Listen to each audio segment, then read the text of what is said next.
Looking to enhance the appeal and performance of your gym with state-of-the-art equipment? Look no further than the Gym Administrator. Founded by Sal Corrente, professional wrestling manager, promoter, and author of the great book Bruno Sammartino, the autobiography of wrestling's living legend, available on Amazon.com, the Gym Administrator will spot you on that final rep and assist you every step of the way from purchase through installation. Whether it be strength training, cardiovascular training, or performance enhancement, the Gym Administrator works with a wide array of leading vendors and suppliers carefully selected to meet the diverse needs of your clientele. Service the way you remember it. Contact us at 914-494-1066 or visit our website at thegymadministrator.com, as well as all social media platforms. The Gym Administrator. All your fitness needs under one roof. Scan the barcode at the bottom of the screen to get started today.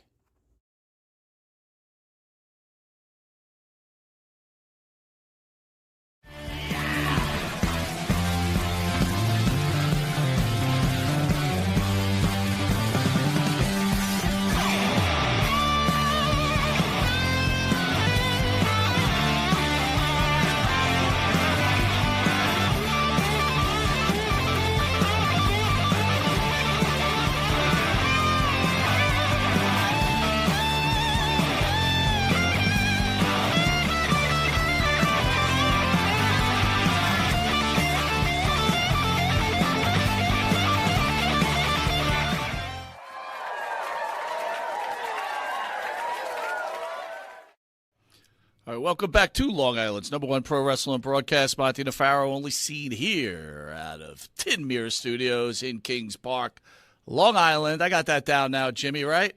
Here's my partner, the star of the show, Jimmy Pharaoh. Jimmy, how are you, bud? What up? Good. Let's do it. Let's do it. Big night. Let's do it. Tonight we've got the original gangster. Seriously, though, dude, on a serious note, the podfather of wrestling podcast.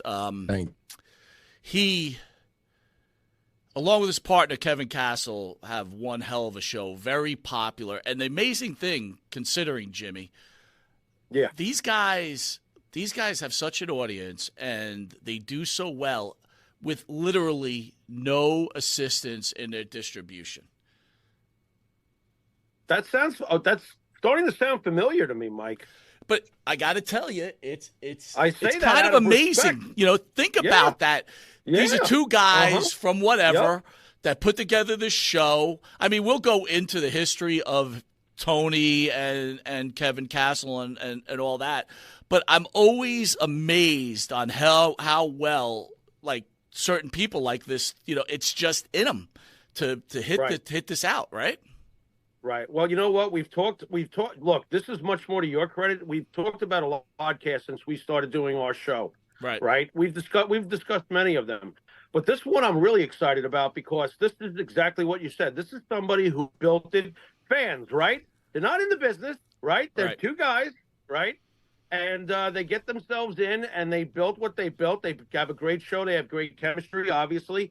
And how long have they been doing this? Long time. Mad respect. You better give respect, you know, because that's what we aspire to do. And we've been doing ourselves for a long time now. It's not an easy road. Dude, someone's got to do it. You know better than anybody, right? I don't really like any of these guys out there, to be truthful, right? There's a lot of – most of them I really just can't even stand. I like to punch them all in the fucking face. But these guys I dig, right? So, again, for them for Tony to accept the invitation to come on the show – is a big deal. So I'm really looking forward to it. And not only that, not to put a lot of pressure on you and on Don Tony, we're up against the presidential debate tonight. So we better hit a fucking home run tonight, all right? But before we introduce Tony, I want to hit you with some news. Driver arrested after giving a state trooper the middle finger settles for $175,000. A $175,000 settlement has been reached in a lawsuit in Vermont where a man said he was arrested after giving the officer the middle finger. Jimmy, what do you think of that? So he got $175,000 for giving a cop the middle finger? Well, he got arrested. But that's it. That's all he did. He said it was an infringement of his right to freedom of speech. Wow. I wonder what would happen if I tried that going down to Lagoon Mart right now. They'd find you in a fucking ditch. Yeah, they would. That's our luck, right? We ain't getting $175,000. You're dead. 170. How the hell did this happen? I mean, if I'm that precinct, I'm like, wow, we might as well close. I mean, talk about a morale boost notch. What is that? Dude. That's all. Well, what do you think should have happened to the guy? Ditch? Gator? I honestly, listen, you know how I feel about the state of America right now, but I got to be honest. There's people that are lucky and there's people that are not lucky. And like I said, this guy's lucky, hit the lottery. He, gave a guy a finger, got arrested, found a good lawyer, and knocked it out. Us, we can't even get our fucking money from goddamn Intuitive, who owes us $150,000. We're going to start calling those fucking guys out soon, too, man. I think you just did. No, it's going to get bad now. I've had it. I want my fucking money. Tony has allowed to curse. I don't curse. I don't usually curse this much. But you know what? I'm going to call this guy out. I'm going to show every shitty movie he ever made. I'm going to rip that fucking channel apart. I want my money, bro.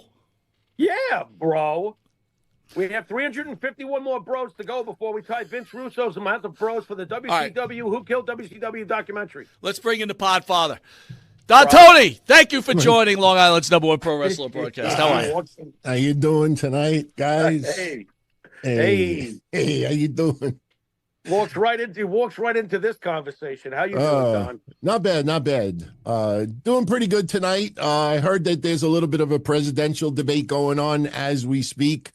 And honestly, I would prefer 10 times over being here than checking out two almost 80-year-old guys basically. I don't know. What the hell's going on with our country, man? Well, Jimmy was saying that. He was talking to me on the phone today, and he said, we grew up with Ronald Reagan, and today's youth have to grow up with this nonsense. Yeah.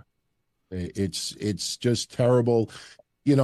Since we always talk about wrestling, we always get into the IWC and, just the wrestling community and the disrespect and just a lot of stuff. But, I think a lot of people realize that it's in every aspect of our culture. It's sports, it's entertainment, it's politics, it's walking down the street.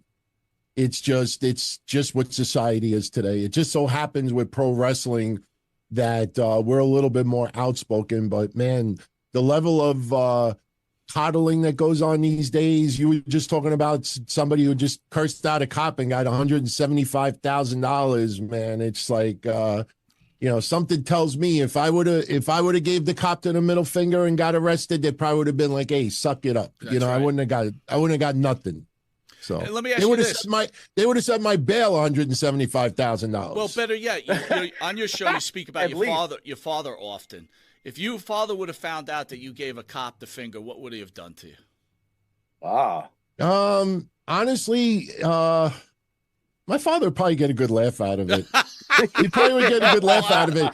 There's a true story. I mean, it's passed beyond the, I guess the time that he can't get in trouble for it. But back in 1968, before I was even born, my father was dating my mom.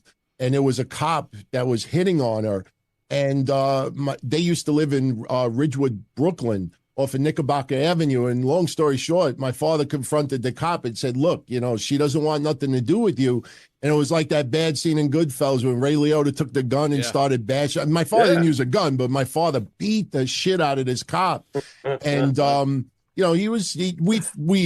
he told us this story later on. We weren't even born yet, but at that time, they just sucked it up and moved on. And he never got in trouble for it. So my father probably would have been like, that's all you did? Middle finger? What the fuck is that? So.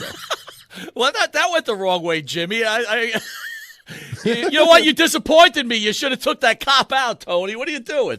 Yeah. Came pretty close anyway.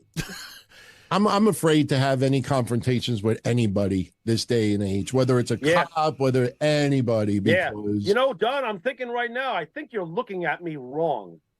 You know what I mean? You know what I'm saying? It's just like at this point, anything can be a violation of somebody else's space, I guess, right? I couldn't hear you. Oh, I was breaking up. Yeah. How about now?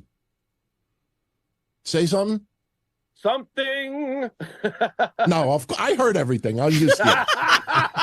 Look at you. I heard everything. Hey, I can't believe you fell for that with Kev. I used to do that with Kevin. We would joke around, and when the conversation would get really bad, I'd be like, I can't hear you. I think we're losing connection here, and you know. Listen, before we get going, we lost the iconic Samoan Sika. What were your thoughts on that whole situation? You got any memories of Sika? Well, I'll say this. You know, I was watching Sal Corrente on earlier, and I'm with you. You know, my memory that always sticks in my brain was when Rocky Johnson and Tony Atlas took on them and had the wooden chair. I think it was over Offa's head, because I remember he bashed him over the head, and Offa just stood there like, you know, like, what the fuck's going on? And then he went down. I'll be honest with you, without trying to sound terrible, I honestly thought if one of them was going to go first, there was a lot of concern for Offa. You know, they just closed his school, used to be on the Northeast, and then it went to Florida. Sika, you know, growing up, I mean, my God, one of the greatest tag teams from my childhood. My greatest personal memory of Sika was, and a lot of people actually that tune into my hotline over the years, because when I have a decent story, I tell it 80,000 times because my life is kind of boring. But I used to go to Ridgewood Grove Arena, and my grandmother used to take me. And back in May of 1983, I broke my arm riding a bike. And one thing that my grandmother did for me, because my uncle used to work at the Ridgewood Grove Arena, was she got us tickets for a WWF show at the arena. And the main event was Ivan Koloff and Bob Backlund. And Bob Backlund signed my cast. And after the show was over, I took pictures with everybody. And then my Uncle Mikey talked, I don't remember which wrestler it was. It might have even been Sal Belomo. And he's like, you know, let's go get something to eat. And they all said, yeah, let's go get something to eat. And all I remember inside the restaurant was Bob Backlund, Salvatore Belomo, my uncle, my grandmother, me, 3 or 4 other people, and Sika. Sika was on the show also. And, you know, but some people stood for a little while. It was right around Knickerbocker Avenue under the L. There was a little restaurant. I mean, I'm a preteen pretty much. You know, I'm 13 years old, 14 years old. So, you know, you're talking 40 years ago plus. But that was just surreal. And at the same time, not being a smart wrestling fan, it was strange to see the good guys and the bad guys all together, you know, having a little bit of a dinner and eating and drinking and, you know, people hugging each other. And, you know, one thing that I always took from that was the respect value. Like that carried over. You don't see it as much these days, but that lack of respect now, but back in the day, it just seemed like people really went out of their way to, even to a point sometimes that you would be like, you know, that's a little bit much, you know, like they would, it almost sounded fake how much respect they showed each other. But that was something that always stuck with me. Very cool. Listen, before we get started, I wanted to ask you personally, how proud are you of what you've accomplished in the time doing this podcast? I mean, let's call it like it is. You are one of the highest level podcasts for wrestling out there, without any backing.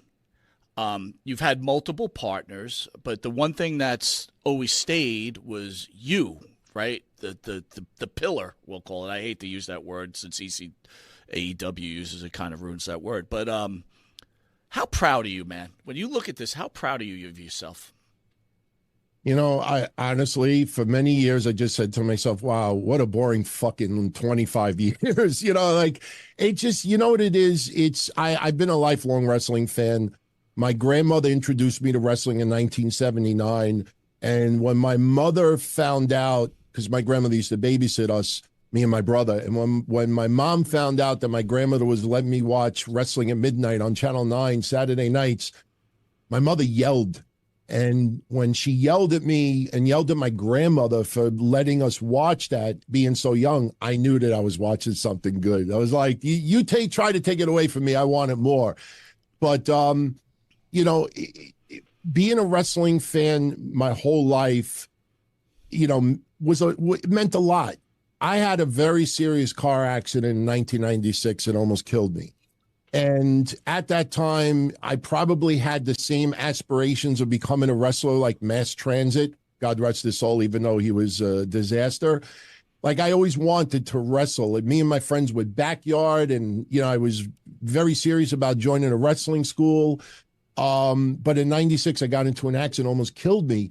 And I was in a wheelchair for 9 months doing nothing. And one thing that just kept my sanity and kept my, you know, spirits up was wrestling. And I always called the wrestling hotlines. Dominic Valente, I don't know if you ever heard of him. He's still around to this day doing it. Coach Kirk, even ML Curl, even though he turned out to be a pedophile. I always tune into wrestling hotlines, and, you know, just not doing much in 1997 and becoming hooked on ECW for those couple of years leading into it.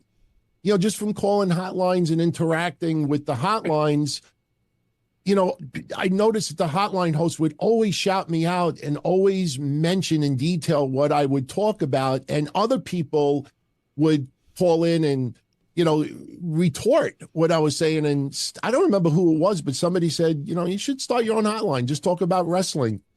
And I started it in 1997, and it was inspired by Tony Lewis that did a strictly ECW hotline. And within a year, it was the most listened to wrestling hotline, you know, as far as I know. Blackjack Brown, God rest his soul, who used to do the 900 numbers, you know, and clickbait everybody. He wanted me to get involved in the 900 numbers.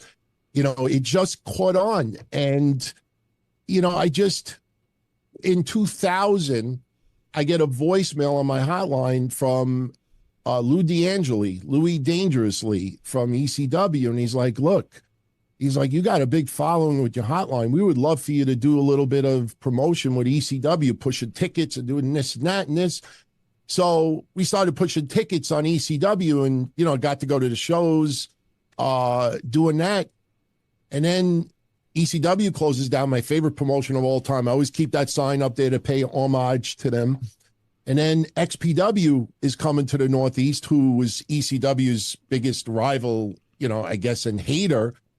And the next thing I know, you know, somebody involved with XPW gets in touch with me, and Shane Douglas gets in touch with me and is like, yeah, we want you to do our bus trips. So we would do bus trips through my hotline, and we would sell 3-4 Big Coach USA buses from New York to Philly for the XPW shows. And a lot of people, they know this, but many people don't, that when you watch the retro episodes of XPW when they were in Philly, half of the crowd were my bus trips. And, you know, just from there, you realize, wow, this is 5 years gone by, 10 years gone by. Frank Goodman, who used to be here in the Northeast, he now lives in Florida. He had USA Pro Wrestling. He got me involved with that. We plugged the shows through the hotline. And then because it got so successful with bus trips and everything, I started to become hated. And people used to really troll me online. And, you know, I think it was Low Life Louis Ramos that said to me, and he said, hey, why don't you be a character? And I'm like, nobody wants to see me do anything. I'm like, what are you talking about? This is indies. This is nothing serious. You know, just be a character, you know, do something. So I started doing, I didn't even know what to do. So I figured, let me do a reflection, because I live in Howard Beach. Members of John Gotti's family went to my wedding in 1999. That marriage was annulled in 6 months. And, you know, I did managing for a little while. And I did a Tony Cannoli gimmick where I would bring cannolis out. I give it to everybody at ringside, and then I would reveal that I put X-Lax in the cannolis. I would bring cannolis to the ring, and everybody would eat it. And then I would have the empty trays and give it to whoever I was managing as a weapon to use in a match. It was like kind of way to sneak weapons to the ring. And then just to fast forward to now, there was this guy, Slash, that was involved with XPW that ripped me off for thousands of dollars. And he ripped off, I didn't care about my money as much, but he ripped off my two little nephews. My nephews used to go to the XPW bus trips for free. And this guy knew that they would always be comped for everything because their father, my uncle, took his own life. And at the time, I think they were maybe 10 and 12 years old.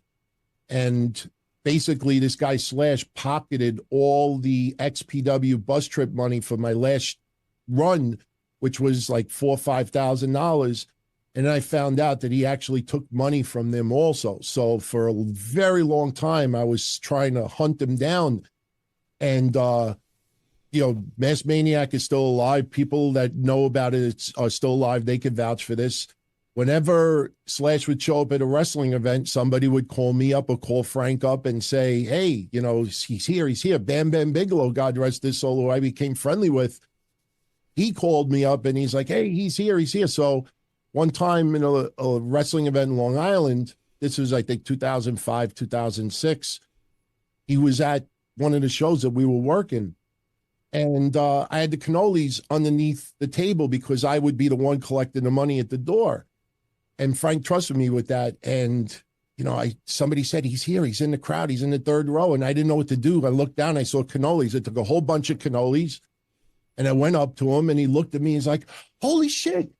I can't believe it. How you doing? You look so good. I was like, fuck you. And I just uppercutted him with the cannolis. I went outside. I took his sunglasses because he used to wear sunglasses at night. I threw it on the floor. I stepped on it. I tried to be cool like the Godfather. Like I threw 220s on the floor. I go fucking get new glasses. And I walked back into place and some snowflake walks up to me and he's like, was that necessary?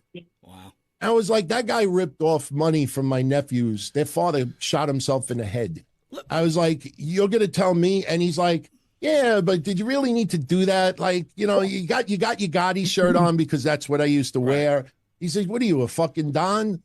And I got a little mad. I'm like, yeah, I'm a fucking Don. I'm Don fucking Tony.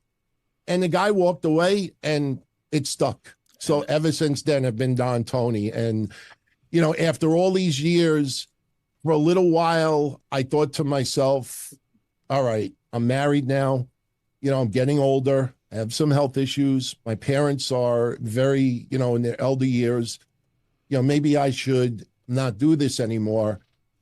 And then I say to myself, yeah, but you've been doing the wrestling hotline since 1997. You're the longest running person.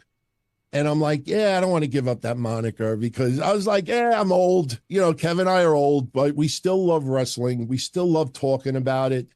One thing that I think has allowed me to do this since 97 and allowed me to get involved with different things.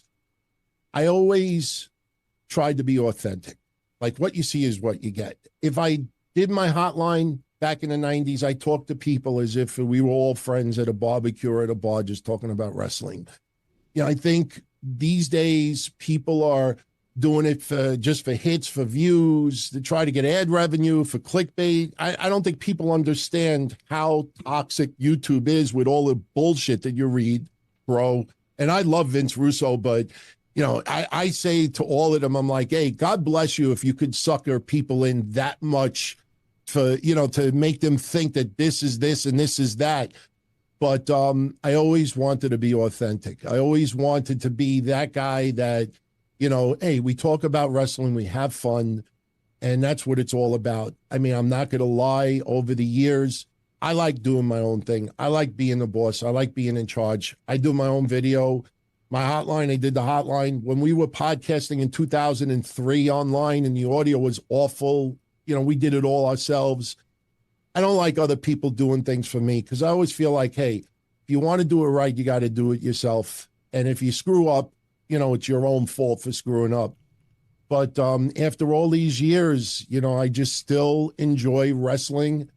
And, unfortunately, you, me, few people out there.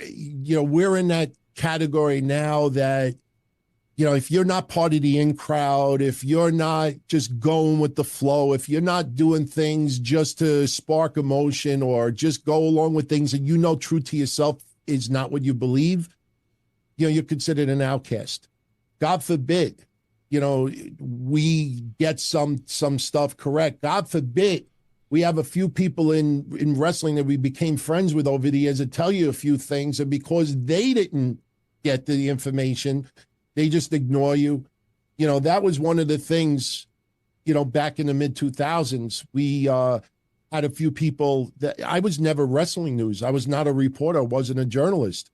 But in the early 2000s, some people within wrestling would call my line and say, hey, check this, and that. We had a guy in TNA that we used to call Mr. Mystery, and he's the one that broke to us that Nash signed, Hall signed, that Hogan was coming in, a whole bunch of, we would bring it online, and we would go to other wrestling sites and it'd be like, hey, we got this scoop, and nobody would post it. And I realized, I'm like, if CBS don't like NBC, and NBC is the only one that shows up for a fire and a bunch of people die in a fire, is CBS not going to cover it because they don't like that NBC was the only one there? They got to cover the story anyway.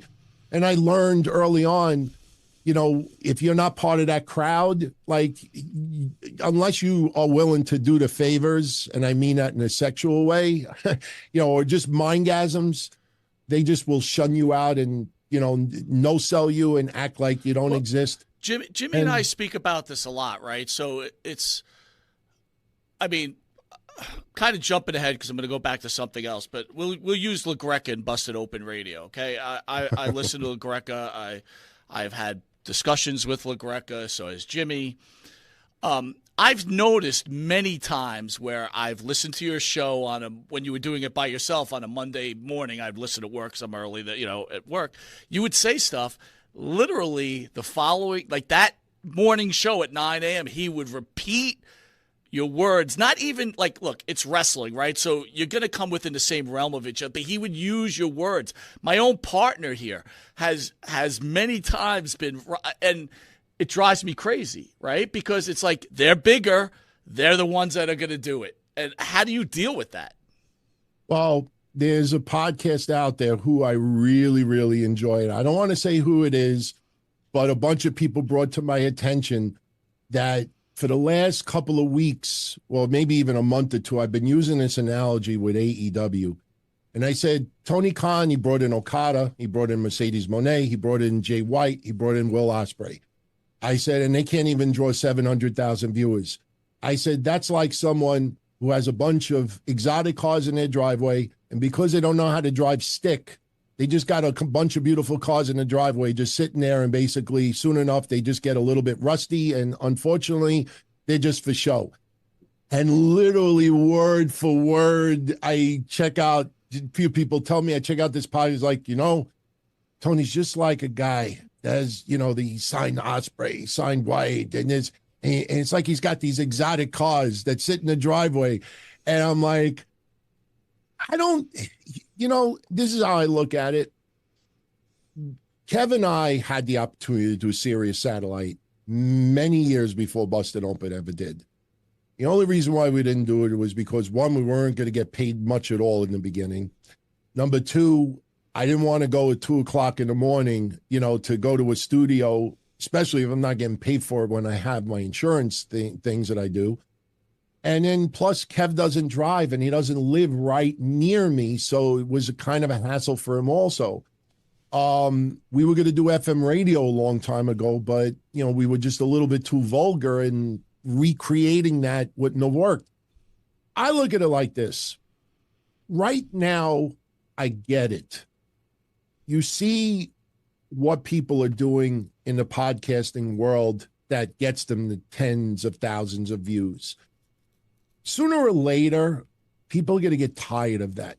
Because here's the thing. I think Dave LaGreca is very, very smart, just like Mark Henry and Bully Ray and everybody else on there, because they post ridiculously stupid arguments sometimes that anybody in their right mind having a wrestling discussion would say, Saudi Arabia don't give a fuck about Jey Uso versus Tama Tonga in the King of the Ring main event. You know, like with all due respect to Tama Tonga, he had just come in like, you're not going to put him King of the Ring. It's going to be Gunther versus Randy Orton.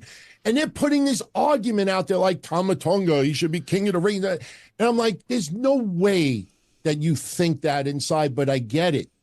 You know, they understand that the wrestling community you're of today. You're giving them too much credit. They got people working for him. He doesn't have a fucking original thought in his mind. And I'm really? being serious here. Okay, you don't have the advantage of people working for you, posting your videos, cutting it exactly right, you know, whatever. Listen, give the guy the credit of the world. He turned wrestling into a show. Disappointing you and Kev didn't go on. Think that was a mistake. Yeah, sorry to say. But to me, at some point, when do you get mad? When do you get upset? Because, again, Jimmy and I always speak. We're like, you know what? Jimmy, speak to this. We're like, we'll be dead, and then be old. He'll call me one day from Florida. We're 70 years old. He'd be like, hey, man, people are starting to really discover us now. Right, Jimmy? Right.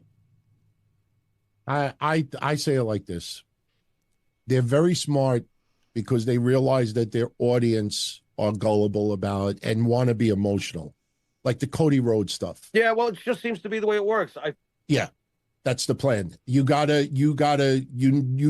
know who butters their bread. And they want to, and listen, this is not criticism against the wrestling guys there, but as far as Dave LaGreca goes, like I said, doing this, we want Cody thing in New York City where literally a block away there's these protests about Palestine and Israel and all this stuff. I'm like, you know, it's that audience is a niche audience as far as being that gullible. But you got to also understand, and I'm not defending them. I'm just saying Don, I got to ask you, is this Crash Radio?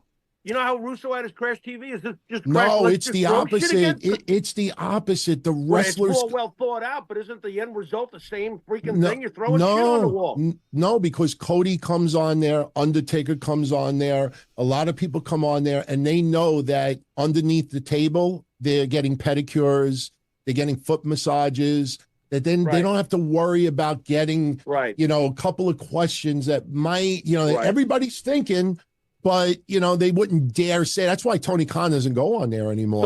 So let me call you out on this then. What is the final fate for the truth teller who wants to do a show? Because you're obviously saying there's us and them. What is the fate for shows like us then, long term?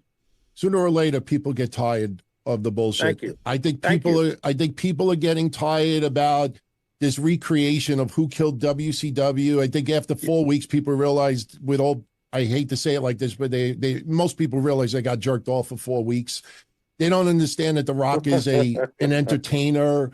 They think that's because Cody wears a suit that he doesn't, you know, like blur the lines because he's a sports entertainer. I think for a lot of these shows out there, they may be popular for a year, 2 years, 3 years, but if they're not authentic, if they're not meaning what they say and say what they mean from here, after a while, their fakeness comes out. I think what's going on with AEW is a great example. I see people that for 4 years built that fire with AEW, that whenever they would post about stuff that was mediocre, they would put capital words and all these beautiful emojis. And if you even dared to challenge it, what the fuck? What are you, fucking WWE dick sucker? What the fuck is wrong? What are you, stupid? And then you're like, man, I don't even want to talk wrestling with you people. And now because AEW's gotten so bad because that comfort zone, that foundation was built on silly putty, now it's staring at them in the face. And now all of a sudden, the people who started the fire are trying to tell us how to put it out. You know, it's just, I think after a while, people realize, man, I'm wasting too much time on people who are just using me for ad revenue. And I think that's what it comes down to. I think people, you look at the titles of the thumbnails, Shane McMahon to buy buy AEW, huh? Like, what? Like, oh, MJF making $15 million. Coach said that in his podcast just saying, oh, he probably broke the bank. Yeah, maybe he made even $15 million. It wasn't based on news, and people just run with it. I think after a while, people are going to realize, hey, I'm just being used to get a little bit of ad revenue. And I think that's when the tides turn. I think that's one of the reasons why I'm still, at least, got numbers. My biggest mistake was breaking off with Kev about 4 or 5 years ago. Well, Tony, I want to cut you off there because we're going to get into that, okay? Because that's an important part of your story, okay? Utmost respect for Kevin Castle. I think you two work very well together. He's incredible. A really good guy. And I wrote you privately, and when you guys got back together, I'm like, thank God you guys, whatever. But we'll talk about that later. But here's So you spoke about interviews, right? And you spoke about asking the tough questions. So, again, I know you know how much I love your show, but I did have a problem with your Misha Montana interview. I was disappointed. Now, again, to be fair, you were team Misha and Matt Riddle. At the time, we were team Daniela Petro. At the time, and I'm not gonna put my partner in that, so I'll say I was team Daniela Petro. Number one, God help me, Don Tony, help me. Why didn't you ask Misha the hard questions? Because I felt like you threw her softballs that entire interview. And two, on a personal basis, how do you feel comfortable about, again, I know nothing about Matt Riddle, really, only what Daniela Petro told me, which ended up being something totally different, okay? So at this point, I'll start this before you answer this question. I apologize. No apologies. No, not to you. To Misha Montana and Matt Riddle, because I believed in something that didn't turn out to be quite exactly that. But it still doesn't dissolve you of throwing softballs at Misha Montana, because she got involved with a man that has been accused of some very bad stuff. Yeah. Here's the truth, and I have to bring up something else to make my point. You were getting a foot massage under the table. No, nothing like that. Believe me, I tell you, I felt. Making sure. Listen, just making sure. My wife was totally against it. My wife was, because when I was preparing for the show, every time I would Google her, I'm looking for XPW stuff, and every time I'm Googling her, my wife was like, "Yeah," she's like, "What the fuck are you looking at?" And it's all porn stuff. Yeah, there you go. Here's the thing. I've been doing this since '97. And I did a couple of interviews when I was pushing XPW. Outside of that, the only interviews that I had ever done, was Conan, when me and Georgianne did the drive to raise money so he could get his transplant. Cool. Trina Michaels, who was an adult film star that was trying to get in TNA at the time, just called in as a regular caller to one of our episodes, and we were just chatting about wrestling. But I don't do interviews. I don't ever do interviews. Never. So with the stuff with Misha Montana, I felt bad because she's got a special needs kid, because she had some serious health issues. And, I had talked to her quite a bit behind the scenes, and I saw, no pun intended, a lot of people ganging up on her. And, I said, why don't you, no pun intended. No pun intended. I'm sorry.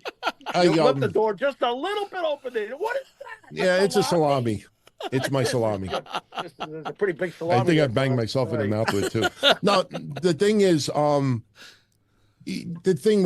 had talked to her a lot about it. And I said, why don't you come on? We'll talk about XPW, we'll talk about other stuff. Then I started thinking about it. I'm like, okay, Matt Riddle's got to be a topic of conversation, because he obviously was suspended for the wellness program. There was rumors that he had done, blow. And the thing was that he was still part of WWE. And, there was also a lot of counseling that went on, because he had a lot of, emotional issues also. So I had said to him, like, look, if I don't bring up the wellness suspension, if I don't bring up this, that's the first thing people are going to ask me, like, how do you not bring that up? And the thing was that, you know, because out of respect for him, if that even makes sense, like, I felt that if he didn't make it public yet, I shouldn't be the one to do so. And I was like, how do I bring her on without putting that out there? Because it is a very personal thing. It's still wrong. I mean, you know, whatever happened is wrong. And I said, even joking around, I said, look, if that anything like that comes out, it should be with Ariel Helwani, not with Don Tony. So when I brought her on, I did not prepare for the show. I had no notes. I had a couple of screenshots of her, and that's the thing with even with Kevin and I, going back even to the 90s with the hotlines. I don't prepare that much. I figure, you know, if I am really talking about what I want to talk about, it's like I don't need to rehearse. So when I brought her on, the first thing that came to mind was Matt Riddle. I'm like, all right, how do I deal with this? And I just said in passing, I'm like, look, guys, I'm going to tell you all right up front. You know, if you're here to find out the dirt about Matt Riddle, you're not going to get it here. And after we did the show, Matt, before I even put online, one of the promises was that Matt Riddle was going to watch this show in its entirety and then give me the okay to put it up. And he watched it and he said he loved it, and I put it up. In fact, he wants to come on with me, and I haven't done it yet because, you know, it's like I'm not an interview guy. Like I don't want to bring someone on and then kind of be like a Dave LaGreca, because nothing against Dave LaGreca personally, but I don't want to be him. I don't want to be that guy that, you know, just says the questions that makes you feel all nice and cuddly and giddy. And, you know, and then you kind of like throw a little dirt out there, you know, because I don't want to do that. I don't want to wear pink robes. I don't want to, you know, act like, you know, I just want to be myself. And right. Am I glad I had her on? Yeah, because I felt bad that how this was being portrayed, because I knew there was more to it, but I probably wasn't the right person to do it because I'm not an interviewer. So I definitely know that, you know, people were disappointed, and rightfully so. You know, Mike, he's definitely one of us in that us and them thing, because that's about as honest as you can get right there. No, it's absolutely an honest answer. But, you know, unfortunately, fortunately, when you put yourself out here, you're open to ridicule by the people that watch you. But you have to stand for something, right? So I believe when, you know, Jimmy, how we feel, if you interview someone, you should ask questions that mean something. And I'm not saying Tony didn't. All I'm saying is I understand where he's coming from on this. Right. Here's a harder question for you, Tony, all right? Yeah. And I'm sorry if I keep touching my teeth. I legitimately, it's all good. This is ceramic. I actually bashed myself in the tooth, and this is a cap. So I'm kind of worried. Like, I don't want to break my tooth on the show. So this is going to be a really tough question, Tony. So yeah, okay, yeah. Obviously, Riddle and Misha Montana had a child. Matt Riddle seems to have some sort of an issue. Don't know exactly. And as you said, when you look up Misha Montana, it's probably not the best stuff, right? Unless you have your stuff on your Google on safety, where those. By the way, that's a lesson for you. Put it on safety, you won't get all those porn shots, right? Yeah. How do you feel about two people who are so reckless? And I'm sorry, I'm going to say it, reckless with their lives, bringing yet another child onto this planet. This is a spur of the moment answer, because I obviously wasn't expecting this question, but I'll give you the best answer I can. And the answer might be a little bizarre, but I think everybody will understand what I'm saying. When I did work for XPW in the Northeast, Veronica Kane was an adult film star. She worked there. Lizzie Borden, who's the wife of Rob Black, worked there. They were all in the adult film world. And even before their first event in Philly, Hostile Takeover, the guy that befriended me, and I've told this story before they even had the first event, he's like, hey, you want to get a little crash course on some of the people that work there? I'm like, yeah. He gives me a box. I didn't even look at it. I take it home, I open it up, and it's all these porn films with all these women. And I'm looking at them like, you know, and this is not just standard guy on girl, girl on girl. This is like really extreme. So anyway, my point is, one of the first events that they had there, it was Lizzie Borden's birthday. And I remember clearly, we went to Carvel in Philly or some bakery to get a birthday cake for her. And everybody surprised her in the ECW arena with the cake, behind the scenes, day before an event. And she was wearing sweatpants and crying and just being really cool. And then that night, everybody was in my hotel room and they're sitting there just casual, like talking, watching movies, watching this, doing this.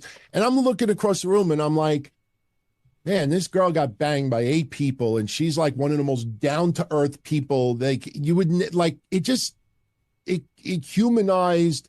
Not saying that there's anything wrong with the adult film world, but my point is that when I saw them out of their element, it really showed me that, wow, I could never date someone who is an adult film star because I am not sharing, my wife with someone else, even if it's a job. But I saw that, at the end of the day, they have the capability and the personality and the brains that they can put that off. And now this is, real life. And I kind of felt that same way with Misha Montana. Like I talked to her for hours and hours and hours, multiple times before we even thought about doing an interview. And because the first time we even interacted, when I first heard about the situation, and I know I had said something on one of my shows, she thanked me and we started talking. And the more I talked to her, I was like, she's just like a down-to-earth person, just like anybody else. Outside of the adult film industry, you would have never thought that that's what she did. So, I look at it like this. And this is nothing against her. This is nothing against Riddle. It's nothing against Pietro or the others. That's a life that I will never understand. That is a society, a culture that, yous may never understand. And a lot of people, obviously for them, it's not an issue to have, their partner, commingling with others in the case of Misha or even Matt Riddle. So, their kid was brought in, as far as I know, not by accident, and they have done nothing but really put a lot of love for this kid. I can't, let me put it this way. If I'm going to criticize them, I'm going to criticize someone who is living on welfare, getting EBT and has 6 kids and doesn't get a job and is like, you know what, let me, have another kid because I want another kid. There's so many different groups where, they bring kids in the world that probably have no business bringing them in. So, and you see even with a lot of areas where there seems like even no hope, for people to get a job or have a success or have a future and try to break out of that. So, to me, it's just, hey, in a lot of cases, it could be a whole bunch of hot mess, so, I can't justify it. I can't criticize it because I know that there is a lot of different people who bring people in the world and you see them and you say to yourself, how could you have a kid when this is going on or you're dealing with this or you got this, it just can't explain it. I can't answer it, but, I always looked at them beyond, that extracurricular activity. But I will say this, that's Matt Riddle's type. You know what I mean? Matt Riddle, that's his type. They get along great. Why do 2 people get together? Sometimes it's just, you can't explain it. I wish I had the perfect answer for it, but for me, I didn't look at her as an adult film star who is dating a wrestler who likes to party and this and that. I think their worlds kind of, and plus I'll say this too, and this is not in defense of them. They've gone through a lot of personal issues in relationships too. So I think it's also a case where you had 2 people who had a lot in common, and there were, I don't want to use the D word, but there was a lot of, dare I say depression, or there's a lot of, consoling each other and going through similar experiences. And I think that helped them click together as well. I think that's a fair statement considering what I know. I give Matt Britt a lot of credit. The fucking guy deserves a medal, at least before he met Misha Montana anyway, right, Jimmy? Oh, yeah, absolutely. 2 medals. 2 medals. Hey, Tone, let's I deserve a medal. I deserve a medal for stupidity. I'll give you like 5 medals just for enduring the whole thing without killing yourself. How's that sound? All right. You know, I'm not defending any of the other women that were involved, but I will say this. You know, when you're in the middle of, you know, something that really emotionally hurts you, sometimes you don't look at things in a clear vision, or sometimes you interpret something a little bit different. So I don't think, I think her name is Danielle, and I don't think they were completely being, you know, inauthentic. I think in some cases, this is what they believed. Look, I remember early on where one woman said something like, you said you were going to do this, and you said you were going to marry me, and you said we were going to have this. And I immediately thought like Howard Beach when I was growing up, like a guy breaks up with a girl. You told me you were going to do this. You told me you're going to put a ring on it. You know what? I changed my mind. You're a nice guy. Here's the word for it. You ready? Batshit fucking crazy. That's what it is. That's what it is. Believe me, I witnessed it firsthand in a very short time. So it's called batshit crazy. That's why I live in a boring life doing hotlines because I don't like controversy. Honestly, the reason why I'm so authentic in what I do is because I'm not a good liar.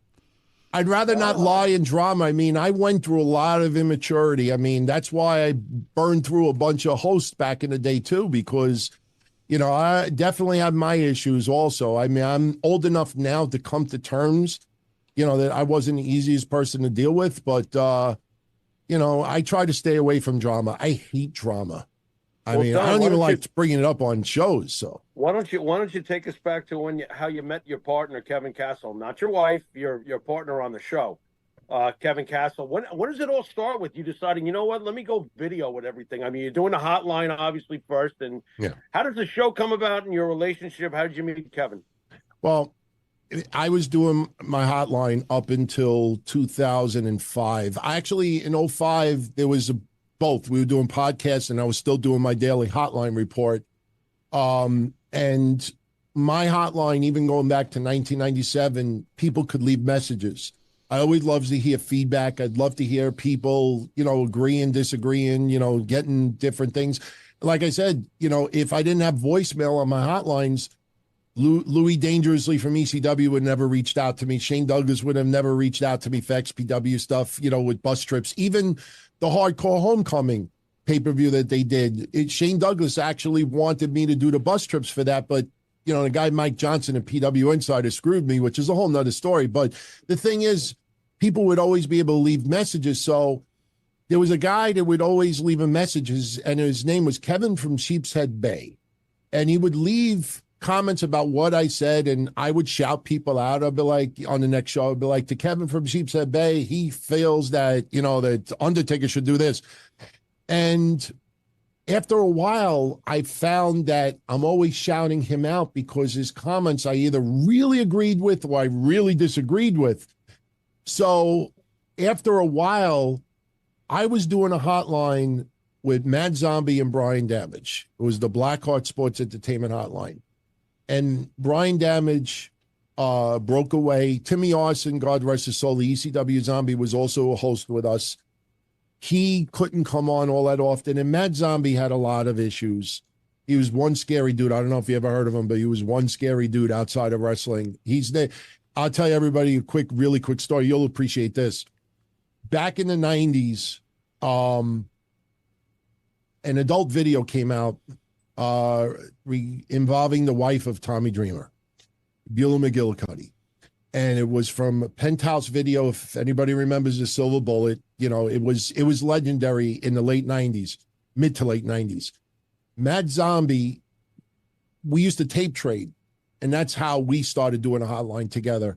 And he was selling tapes on eBay, plus at ECW events, he would show up with all of these wrestling tapes outside the building and would sell tapes while people were waiting to come in. So he started selling copies of the Beulah porn. That's exactly how you would label it, the Beulah porn. and he was getting 15, 20 bucks a pop. And that video had no audio. The video was grainy. I still have a copy somewhere in my garage. And legend has it that Bully Ray, him and someone else brought Mad Zombie into a bathroom in the Elks Lodge. And Tommy Dreamer came in there as well. And they told him, like, you're not selling that fucking video anymore. He's like, hey, no problem, no problem, no problem. And then he just went back to selling it anyway. But once I got involved with the XPW stuff, I started breaking away from them because Mad Zombie was really, really scary dude. He was a really scary dude.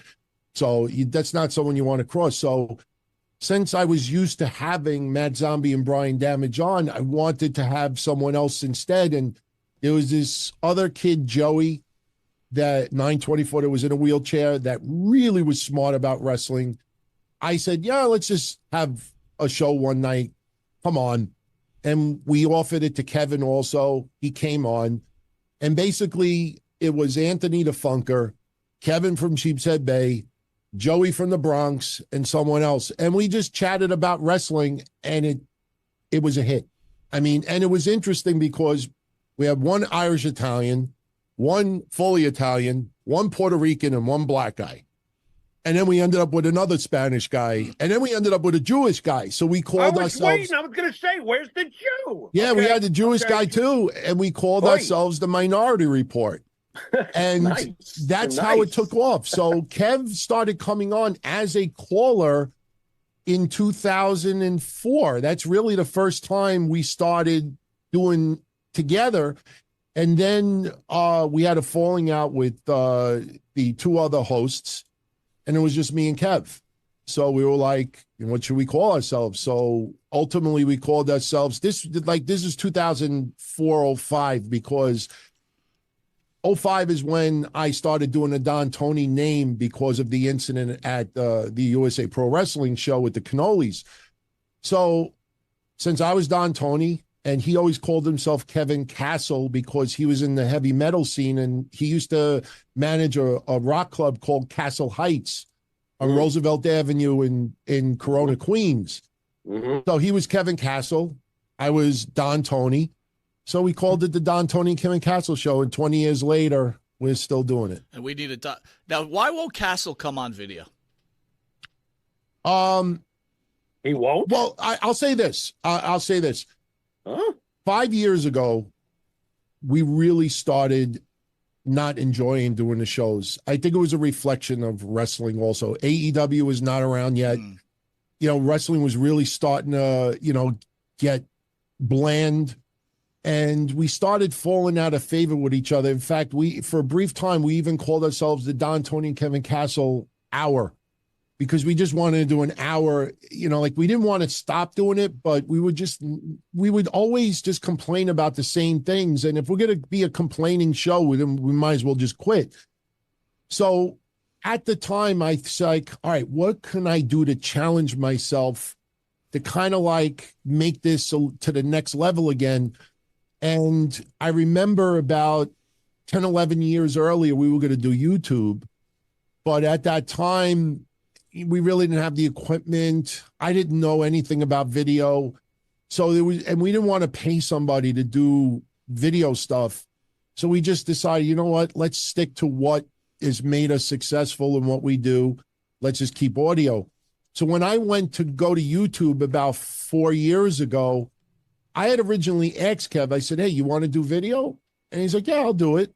And we were going to bring on this other guy, Mish, also, who was going to help us behind the scenes because he was a very smart guy doing, he knows his shit. And for about 9 months, we were gradually preparing to do video. So, and I'm not trying to make an excuse for Kev. Kev still uses a landline phone. He still uses very primitive stuff. He's not a tech guy. Jimmy, that sounds like you, buddy. Yeah, so the idea of him, like, I was going to send him a webcam, and I was going to send him this, and we would, and this is a true fact. This guy Mish actually had even sent him a video on YouTube, step by step, how to do this, do this, do this, and he got very frustrated with it because he felt like how I felt 10 years earlier, that it was just very overwhelming. So I had said to him early on, I'm like, look, we don't have to all do video. We're not doing it to show our faces. We don't have the faces for TV. I mean, I don't think anybody looks and gets aroused at us. So I was like, and I was the one that wanted to go video. I just wanted to maybe do something a little bit challenging to just maybe get that love back, to really want to bang it out every day.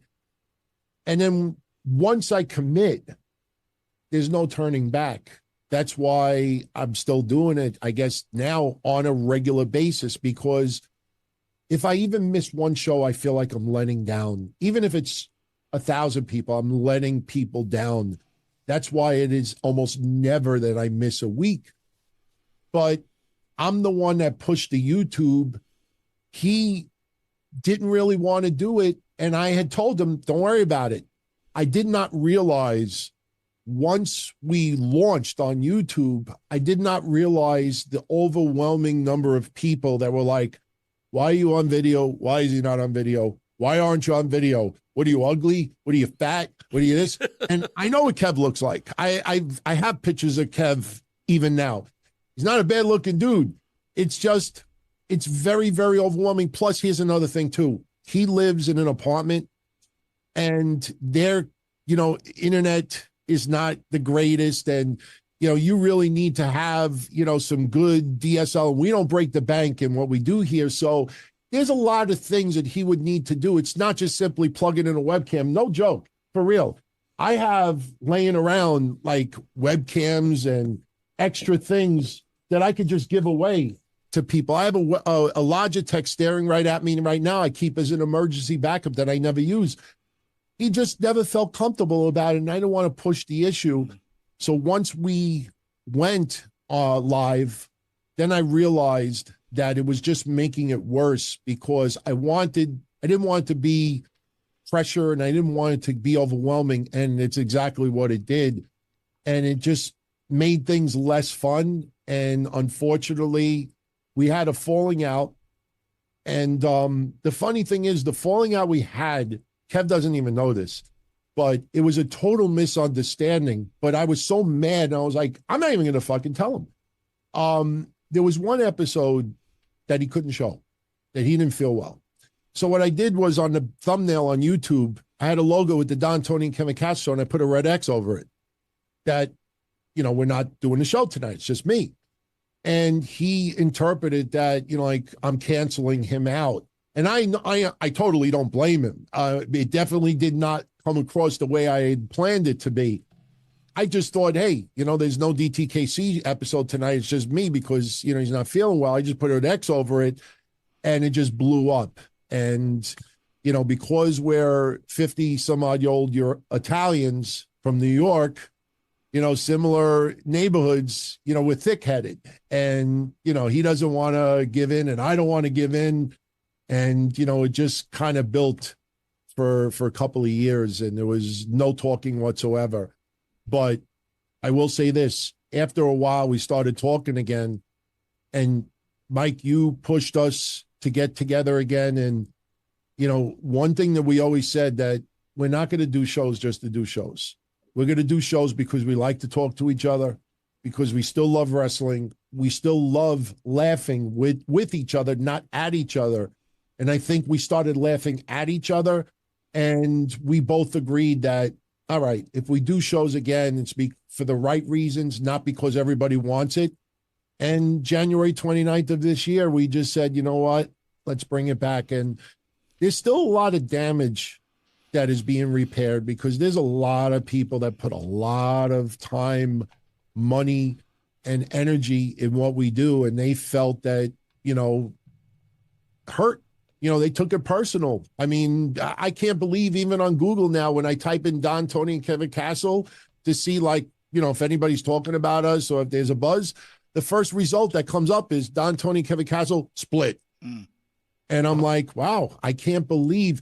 I mean, a lot of people who are newer don't realize that we blew away Cornette's numbers back in the day. And nothing against Jim Cornette or Brian Last. They were probably one of the few that I really, really enjoyed now, even though I don't agree with everything that they say. But, we used to be the number one show across the net. And I look back on it, I'm like, man, why was I such an immature asshole? Like if I didn't do but I had to learn the right way, not fix a problem because I know it needs to be fixed. I have to fix a problem because I want the problem to be fixed. Tony, we all have roads we have to go down in order to get where we're going. In case anyone doesn't know, we're talking to Don Tony, who's one half of the great Don Tony and Kevin Castle show. First off, you've got to recognize, I think that you sit back a little bit and you take this very, I don't want to say passive aggressive, it's not the right word, but you guys got to give yourself props for what you've done for the industry, because you have done a lot for the industry. There's all different ways to affect an industry, and you have done that, both of you guys, and it's not over yet. I really feel like your show is one of the great shows that has this opportunity to really reach some heights, and that's why I'm glad you guys got back together. Again, I look at my partner, Jimmy. I think Jimmy is an ultimate talent, and I think this show also has those kind of legs. Absolutely. But that all being said, again, you should be very proud. I keep saying it, what you've done, what your partner has done, and I'm glad you guys have gotten back together. And you know what? I tell Jimmy all the time, you take all these different roads, you get to where you're going eventually, either good or bad, right? You should have done this. Maybe I should have done that. In the end result, you guys will be successful. Question. I want to just say one thing to you also, and this is deep for me. I get it. We were not in the business. Over the years, we've made friends with people in the business, people that are on TV today. I have some decent memories. I'm very proud of some of the things, some of the causes, some of the relationships I've built, some of the people I've helped. The reason why coming on here means more than you will really ever understand is because Kevin and I have been doing this pretty much for 20 some odd years. I've been doing it since 97. And I feel in 2024, and it's just a reflection of society across everything, I just feel not that I'm not appreciated, but you're the only guys that reached out that said, hey, you want to come on? I've had people who have 10 times the viewers that I do that said to me, hey, DT, when AEW comes to Forest Hills, come on, let's all get together. Yeah, I'm down. And then they come to Forest Hills and they're inviting everybody to all these parties. And I never got one email or a DM. And it's like, wow, either we're really good and people are just jealous, or because we're so older now, like we don't get any respect at all. Like you said about the Dave LaGreca's and everyone else. I know, and no one will ever admit it, but I know there's a lot of shows out there that copy our style, what we do, this and that, and will not name drop us once as if we never existed.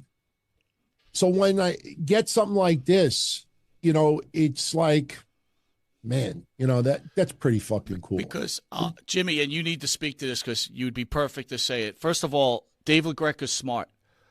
I would shit all over you, too. I wouldn't give you a pop because you let you in the door, he's in trouble. These are facts. I'm not an anti-LaGreca guy, but I do know talent, and I know what you and your partner have, right? And it is talent. So I get it. Don't prop you up. But I think you will bust through the door. But, Jimmy, you've spoken about this a million times. Please, go ahead, say it. Well, it's ironic to me. Well, you know what? Don's already busted through the door. Like he said all those years ago, he had numbers that would make some of these guys that are considered big time now blush. So keeping that in mind, the thing I can't shake about New York, and I don't know how Don feels about it, what really, really gets under my personal skin is that the guys from New York that have radio shows are the ones that will help you the least. So I find it very interesting that the closer you get to your own backyard with those in the business, the more they pretend you don't exist, but they're clearly lifting from you. Any thoughts on the New York scene in general? Because that shit pisses me off. I will say this. I know there's a lot of people that work very hard at what they do, and I will always commend hard work. If somebody works really hard to get what they're getting, I commend them for it. There are people who claim to be our friends that we know, at the end of the day, it's cutthroat. And I know for a fact we make points about wrestling. And, instead of just saying, hey, I heard the DT and KC said this is this, you know what? I disagree with this. Instead, it'll be indirect cheap shots, not mention our names, like throwing it out there to make us look stupid. And people aren't stupid. They can figure it out. I realize that you want respect, you give respect. And I live by now, like I treat people like I want to be treated. That wasn't always the case. 10 years ago, I probably was them in a lot of ways. I mean, I'll say this straight up. We were talking the other day about Andrew Zarian. We were talking about Fightful. We were talking about this. I've had people over the last couple of years that I'll give him credit for something. And I brought up Andrew Zarian because he's the first one that came to mind. I gave him credit for something. And he sent me a DM. He's like, oh, now you're cool with me? And I'm like, what are you talking about? And he's like, yeah, he used to rip me apart. You used to say a lot of shit about me. I'm like, really? What? And I'm like, and then I go back and listen. I'm like, holy shit. That's why I was joking with Mike. Even the teaser for today, I said, some people think there's going to be a hit job tonight because people have said to me in the past, like, you used to say shit about them also. I'm like, I don't remember this. I think back in the day, I think I got a little too cocky for the success, and we used to just rip people just to rip them. So, I kind of am guilty of being a dick back in the day also. So the people of today, I say to myself, to answer your question, I know who's doing it, but I also know sooner or later it's going to catch up to them because they're not as smart as they think they are. And I'm not saying like we're smarter than them, but they're not as smart as they think they are. And when shit blows up in their face, it blows up bad. And, they let them enjoy their fun for the next year, 3 years, 5 years. But when it doesn't go well, that's when you hear, oh, I can't do a show this week. I got to do this. Oh, I can't do, I had technical difficulties.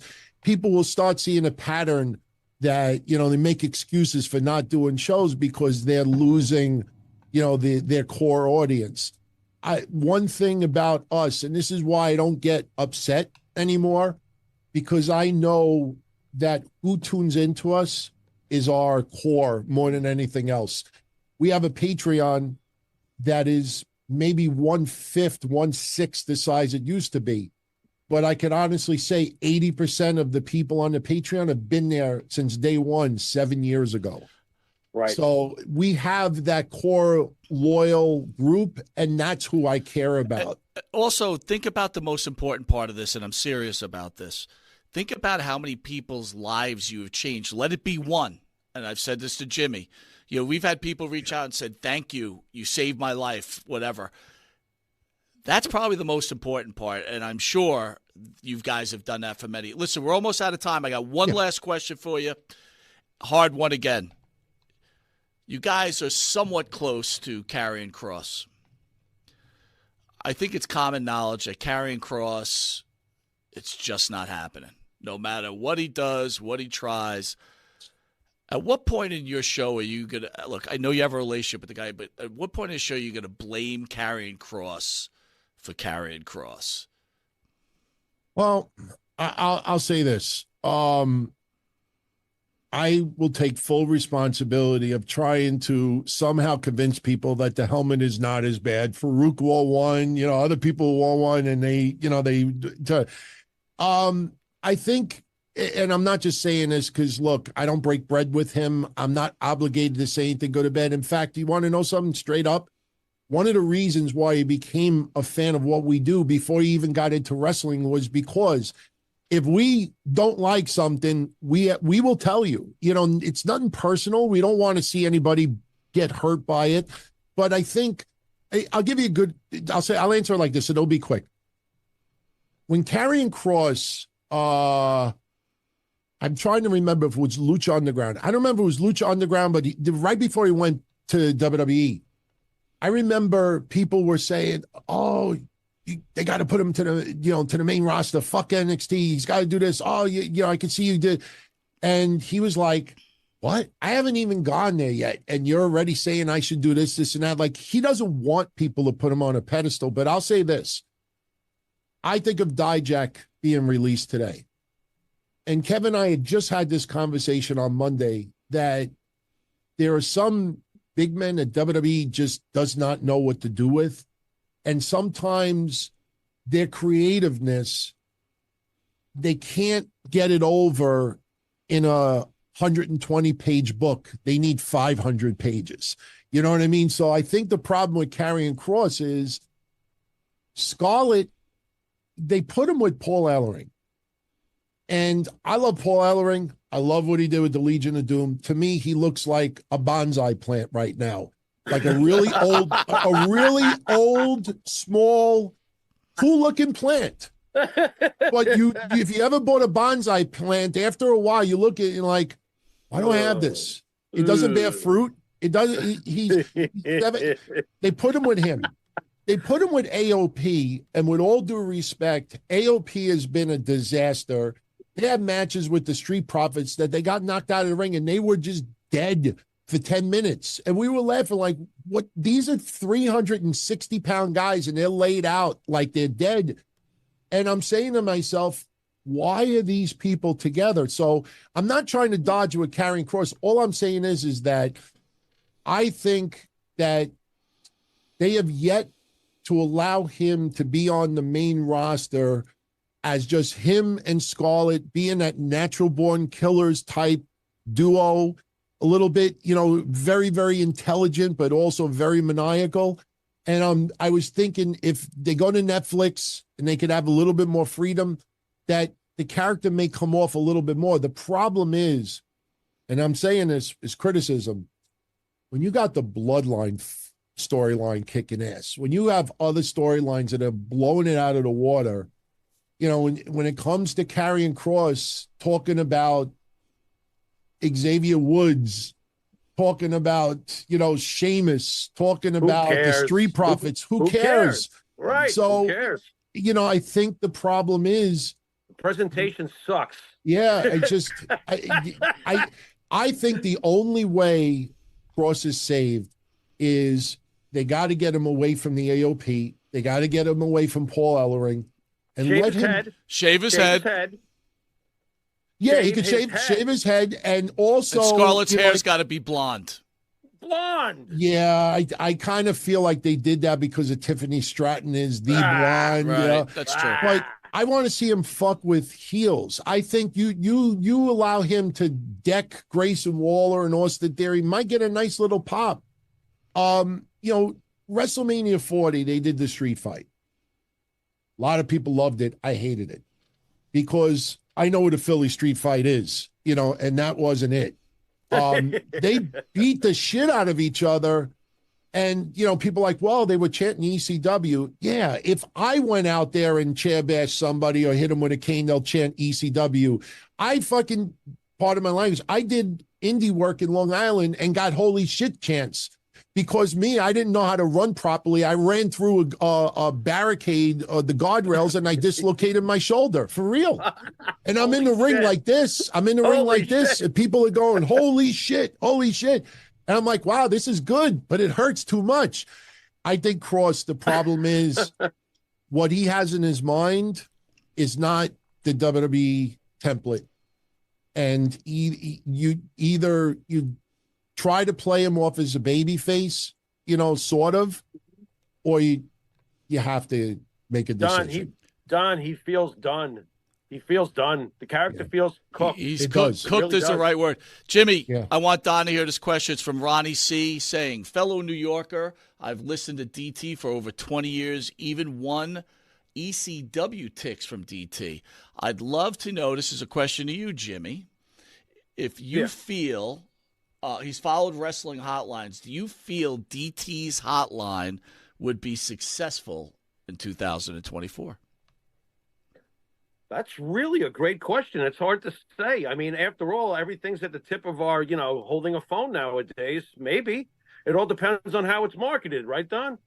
Yeah, I don't think it would work as far as dialing a phone number anymore because 2 clicks, you're on YouTube. One click, you're on Apple. You're on Spotify. You mean to say I have to stand there and hold the phone against my ear and listen to you? And press buttons because we used to have 4 options. I don't think it would work. For $9.99, no thanks. I'm passing on that. Yeah. Listen, I'm out of time. Don Tony, first of all, thank you for taking your time out of a very hard schedule. I know how hard you work in your real life, and I only wish the success for you and your partner. You guys have been successful, but I won't be happy until Kevin Castle and Don Tony make it to Sirius XM, along with Monte The Pharaoh, of course.